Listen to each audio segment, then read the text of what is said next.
বন্ধুরা, তোমরা সবাই ঈদ এবং নববর্ষ কেমন কাটালে? আমার ভালো কেটেছে। আজকে প্রথম ছুটির পরে বাজারে যাচ্ছি মাছ কিনতে। চলো যাই, দেখা যাক কি কি মাছ কেনা যায়। বন্ধুরা, বাজারে অনেক ভিড় ছিল, তাই মাছ কেনার ভিডিও করতে পারিনি। এখন মাছ কাটাতে এনেছি। প্রথমে আমি কিনেছি চিতল মাছ 1400 টাকা, 350 টাকা করে কেজি।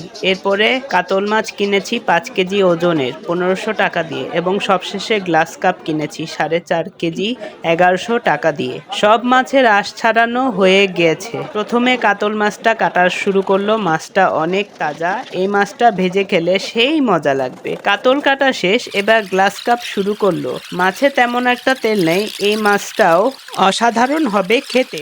এবার চিতল মাছটা কাটা শুরু করলো। চিতল মাছ কাটা কিন্তু অনেক কষ্টের। বড় চিতল মাছ কাটতে গেলে চাপ দিয়ে ধরলে মাছ ভিতর থেকে ছড়িয়ে পড়ে, তাই খুব সাবধানে চিতল মাছ কাটতে হয়। মাছে অনেক কাটা থাকে, কিন্তু বড় মাছ কিনলে খেতে এতটা সমস্যা হয় না। সো মাছ কাটা শেষ, এখন বাসায় যাব। ভালো লাগলে ভিডিওটা শেয়ার করো, ফলো করো। Bye bye.